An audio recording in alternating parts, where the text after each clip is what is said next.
എൻ്റെ പേര് ഔസേപ്പ്. മറ്റത്തൂർ ഗ്രാമപഞ്ചായത്തിൽ 11ാം വാർഡിൽ നിന്ന് സ്വതന്ത്ര സ്ഥാനാർത്ഥിയായി വിജയിച്ചു വന്ന ഒരു അംഗമാണ്.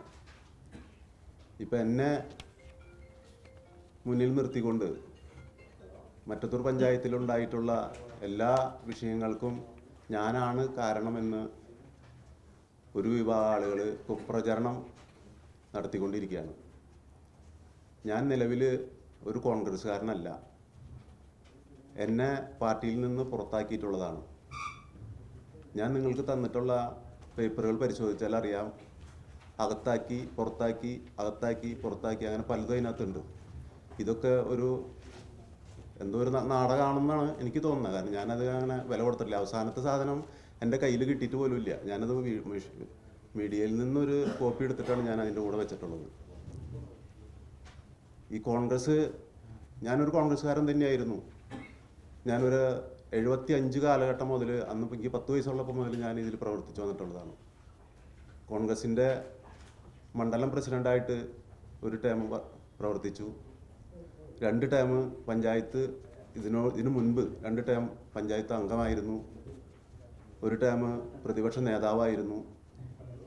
അങ്ങനെയൊക്കെ ഉണ്ടായിരുന്ന എനിക്ക് ഇപ്രാവശ്യത്തെ സീറ്റ് തരുന്നതുമായി ഒരു തർക്കം ഉണ്ടാവുകയും വേറൊരു അംഗത്തിന് കൈപ്പത്തി ചിഹ്നം കൊടുക്കുകയാണ് ഉണ്ടായത്. നിങ്ങൾക്ക് തന്നിട്ടുള്ള പേപ്പറിൽ ജില്ലാ നേതൃത്വം 24 പേർക്കും ചിഹ്നം അനുവദിച്ചുകൊണ്ടുള്ള ഒരു പേജ് അതിനകത്തുണ്ട്. അതിൽ 23 പേരെ കാണുള്ളൂ. ഒരെണ്ണം ഘടകകക്ഷിയായിരുന്നു. അതുകൊണ്ടാണ് 23 ആളുടെ പേര്. 24 ആളിൽ 23 പേര് കൈപ്പത്തി ചിഹ്നത്തിൽ മത്സരിച്ചതാണ്. ഞാൻ തർക്കം വന്നു കഴിഞ്ഞപ്പോൾ കൈപ്പത്തി ചിഹ്നം ആവശ്യപ്പെട്ടുകൊണ്ടല്ല റിട്ടേണിംഗ് ഓഫീസർക്ക് അപേക്ഷ കൊടുത്തിട്ടുള്ളത്, നോമിനേഷൻ കൊടുത്തത്. അതിൽ സ്വതന്ത്ര ആയി തന്നെയാണ് ഞാൻ കൊടുത്തിട്ടുള്ളത്. നിങ്ങൾക്കത് പരിശോധിച്ചാൽ കാണാം. ഏതെങ്കിലും രാഷ്ട്രീയ കക്ഷിയുമായി ബന്ധമുണ്ടോ എന്ന് ചോദിച്ചിട്ടുള്ളതിൽ ഇല്ല എന്ന് തന്നെയാണ് ഞാൻ ആവശ്യപ്പെട്ടിട്ടുള്ളത്. ഞാൻ ആവശ്യപ്പെട്ടിട്ടുള്ള ചിഹ്നങ്ങളും അതിനകത്ത് കൊടുത്തിട്ടുണ്ട്. സൈക്കിള്, മാങ്ങ, ബാറ്റ്, ഇതൊക്കെയായിരുന്നു ഞാൻ ആവശ്യപ്പെട്ടിരുന്നത്. എന്നാൽ എനിക്ക് ലഭിച്ചത് കുടയ ചിഹ്നമായിരുന്നു ലഭിച്ചത്. ആ ചിഹ്നത്തിൽ ഉറച്ചു നിൽക്കാൻ എൻ്റെ പ്രവർത്തകർ, ആ വാർഡിലെ പ്രവർത്തകർ ആവശ്യപ്പെട്ട പ്രകാരം ഞാൻ അവിടെ ഉറച്ചു നിൽക്കുകയാണ് ഉണ്ടായത്. ആ വാർഡിലെ ജനങ്ങൾ എന്നെ ഏറ്റെടുത്തു. എല്ലാ വിഭാഗങ്ങളും, പ്രത്യേകിച്ച് ന്യൂനപക്ഷങ്ങൾ.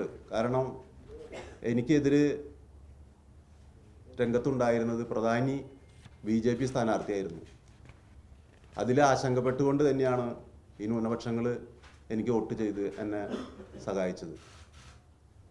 എനിക്ക് ആ വാർഡിലെ ജനങ്ങളോട്, പ്രത്യേകിച്ച് ആ ന്യൂനപക്ഷങ്ങളോട് കടപ്പാടുള്ളത് കൊണ്ടാണ് നേതൃത്വവുമായിട്ട് ഇന്നത്തെ ഈ ഒരു ആരോപണം ഏൽക്കേണ്ടി വന്നത്.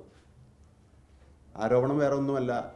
ഈ കഴിഞ്ഞ 23-ാം തീയതി രാത്രി 9:04 ഇതിൽ പറയുന്ന നേതാക്കളായ 5 പേര് എൻ്റെ വീട്ടിലേക്ക് വരികയുണ്ടായി.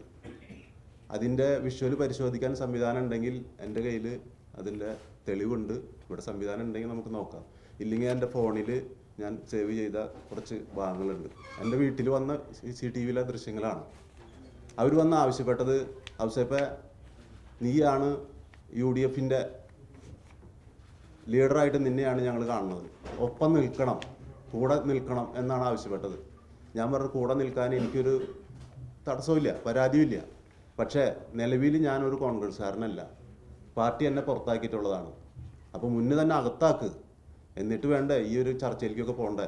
കാരണം ഇലക്ഷൻ കഴിഞ്ഞ് ദിവസങ്ങൾ കഴിഞ്ഞിട്ടും അരമണിക്കൂറിനുള്ളിൽ പുറത്താക്കാൻ കഴിച്ച ആ വ്യഗ്രത നേതൃത്വത്തിൻ്റെ ഭാഗത്തുനിന്ന് 20 ദിവസങ്ങൾ കഴിഞ്ഞിട്ടും ഉണ്ടായില്ല. അപ്പോൾ അത് മുന്നേ അത് നടപടി എടുക്കുക എന്ന് പറഞ്ഞു. അപ്പോൾ അവരത് ഏറ്റോളാം എന്നുള്ള ഉറപ്പിലാണ് പറയുന്നത്. നീ കൂടെ നിന്നാൽ മതി, ബാക്കി കാര്യങ്ങളൊക്കെ ഞങ്ങൾ ശരിയാക്കിക്കൊള്ളാമെന്ന്. അപ്പോൾ ചോദിച്ചാൽ എന്താണ് നിങ്ങൾ ഉദ്ദേശിക്കുന്നത്? കാരണം നിലവിൽ കോൺഗ്രസ്സിന് 8 ഉണ്ട്, LDFന് 10 ഉണ്ട്, 4 BJP ഉണ്ട്, 2 സ്വതന്ത്രരുണ്ട്. ഈ 2 സ്വതന്ത്രർ UDFൻ്റെ കൂടെ കൂടിയാൽ 10 അംഗങ്ങളാവുള്ളൂ. അപ്പോൾ എങ്ങനെയാണ്, എന്താ നിങ്ങൾ ഉദ്ദേശിക്കുന്നതെന്ന് ചോദിച്ചു. അല്ല, നമ്മൾ ഭരിക്കും. ഞാൻ ചോദിച്ചു, അതെന്തൊരു, എനിക്ക് മനസ്സിലാവില്ല, അത് എന്ത് ഫോർമുലയാണ്? നമ്മൾ ഭരിക്കുന്ന ഉറപ്പ് പറയാൻ എന്താണെന്ന് ചോദിച്ചപ്പോൾ പറഞ്ഞു, BJP നമുക്ക് വോട്ട് ചെയ്യും. അപ്പോൾ അതുകൊണ്ട് നീ കൂടെ നിൽക്കണം, നീയാണ് പ്രസിഡന്റ് സ്ഥാനാർത്ഥി എന്ന് പറഞ്ഞു. ഞാൻ പറഞ്ഞു ചേട്ടാ അത് ഒരു ശരിയായൊരു നടപടിയാണോ, നമ്മളുടെ അത് നമുക്ക് സ്വീകരിക്കാൻ പറ്റുമോ എന്ന് ചോദിച്ചപ്പോൾ TM ചന്ദ്രൻ എന്ന് പറയുന്ന DCC സെക്രട്ടറി പറഞ്ഞത് അത് എല്ലാ കാര്യങ്ങളും ഞങ്ങൾ പറഞ്ഞ് ശരിയാക്കിയിട്ടുണ്ട്, നീ കൂടെ നിന്നാൽ മതി എന്നാണ് പറഞ്ഞത്. ഞാൻ പറഞ്ഞു എൻ്റെ വാർഡിലെ ഇപ്രാവശ്യം ഞാൻ 3ാമത്തെ പ്രാവശ്യം മത്സരിക്കുന്നത്. ഇപ്പോൾ മത്സരിക്കുന്ന വാർഡ് ഞാൻ താമസിക്കുന്ന വാർഡോ കഴിഞ്ഞ പ്രാവശ്യം മത്സരിച്ച വാർഡോ അല്ല, അതിൻ്റെ അപ്പുറത്തുള്ള വാർഡിലാണ് ഞാൻ മത്സരിക്കുന്നത്. ആ വാർഡിലെ ഞാൻ നേരത്തെ പറഞ്ഞ പോലെ തന്നെ എല്ലാ വിഭാഗങ്ങളും എന്നെ ഈ സ്വതന്ത്രനായിട്ട് സ്വീകരിച്ചത് ഒരു മത അധിഷ്ഠിതമായിട്ടുള്ള ഒരു കക്ഷിയിലും കൂടെ നിൽക്കില്ല എന്ന് കൃത്യമായിട്ട് തന്നെ എല്ലാവരോടും പറഞ്ഞിട്ട് തന്നെയാണ്. ഒരു വർഗീയ കക്ഷിയുമായിട്ട് ഒരു കൂട്ടും ഞാൻ കൂടില്ല എന്ന് അവർക്ക് വാക്ക് കൊടുത്തിട്ടാണ് ഞാൻ അവരോട് ഒരു വോട്ട് ചോദിച്ചത്. അത് അവർ എന്നെ വിശ്വാസത്തിലെടുത്തിട്ടാണ് എനിക്ക് അവർ വോട്ട് നൽകിയത്.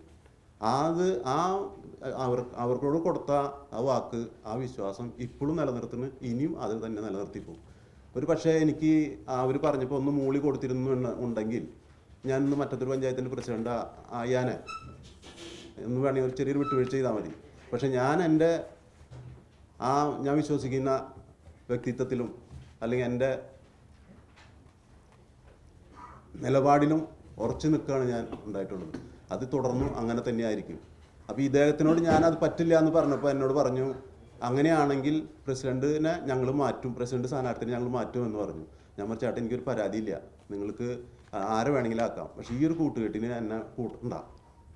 ഇതാണ് ഇതിൻ്റെ കാതലായിട്ടുള്ളൊരു വിഷയം. ഇതിന് ശേഷമാണ് ഇവർ വേറൊരു സ്വതന്ത്രയെ കണ്ടെത്തിക്കൊണ്ട് മുന്നിൽ നിർത്തി. കാരണം അവർക്കറിയാലോ 4 പേര് BJPക്കാർ വോട്ട് ചെയ്യാമെന്ന ഒരു ഡീല് മുന്നേ ഉണ്ടാക്കിയിട്ടുണ്ട്. അതിപ്പോൾ ഈ ഇരിക്കുന്ന നിങ്ങൾക്ക് പലർക്കും അറിയാം. ആ BJPയുടെ ഒരു നേതാവ് ഈ കഴിഞ്ഞ ദിവസങ്ങളിലൊക്കെ പറഞ്ഞ ചാനലുകളിലൊക്കെ കൊടുത്തിട്ടുള്ള അതിൽ ജില്ലാ നേതൃത്വം മണ്ഡല നേതൃത്വമൊക്കെ ആയിട്ട് ഞങ്ങൾ ധാരണ ഉണ്ടാക്കിയിട്ടുണ്ടെന്ന് പറയുന്നുണ്ട്. ഇവർ വേറെ ചിലർ പറയുന്നുണ്ട് ഹാളിൻ്റെ ഉള്ളിൽ കടന്നപ്പോഴാണ് ഇവർക്ക് ബോധോദയം ഉണ്ടായത്, അങ്ങനെയാണ് ഇവർ ഡീൽ ഉണ്ടാക്കിയതെന്ന് പറയുന്നത്.